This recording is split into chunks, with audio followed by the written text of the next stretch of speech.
Hi guys, Mahesh ఫ్రమ్స్ Andhra Pradesh లో DEECET 2018 తాలూకు ఫలితాలను మనకు మంగళవారం మంత్రి గంటా శ్రీనివాసరావు గారు అయితే అఫీషియల్ గా మనకు రిలీజ్ చేయనున్నారు. సో ఈ రోజు మనకు ఈ యొక్క ఫలితాలు మనకు రానున్నాయి. సో చాలా మంది అభ్యర్థులు వీటి కోసమే ఎదురు చూస్తున్నారు. సో ఆన్లైన్ లో ఎగ్జామ్ కండక్ట్ చేసినప్పటికీ కూడా ఇంకా ఫలితాలు అనేవి రిలీజ్ చేయడంపై సర్వత్రా విమర్శలు అయితే వస్తూ ఉండేవి. సో ఈ రోజు మనకు వాటికైతే మోక్షం లభించనుంది. సో ఎందుకు ఇలాగా లేట్ చేశారంటే ఈ యొక్క ఎగ్జామ్ తాలూకు క్వాలిఫై అయిన శాతం మనకు తగ్గిందనమాట. సో చాలా తక్కువ మంది వీటికి క్వాలిఫై అవ్వడం జరిగింది. సో అందువల్ల ఉన్నత విద్యార్థులతో కలిసి మనకు ఈ యొక్క డీసెట్ తాలూకు క్వాలిఫై స్కోర్ ఏదైతే ఉందో, సో గతంలో మనకు ఎలా అంటే నోటిఫికేషన్ రిలీజ్ చేసేటప్పుడు ఓసీ బీసీ అభ్యర్థులకు 50% రావాలని, ఎస్సీ ఎస్టీ విభిన్న ప్రతిపాదనలకు 40% మార్కులు రావాలని చెప్పి నోటిఫికేషన్ మెన్షన్ చేశారు.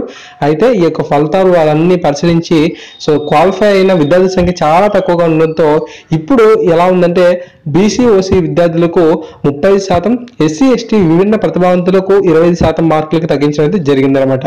అంటే 100కి 35 బీసీ ఓసీకి రావాలి, 100కి 25 ఎస్సీ ఎస్టీకి రావాల్సి అయితే ఉంటుంది.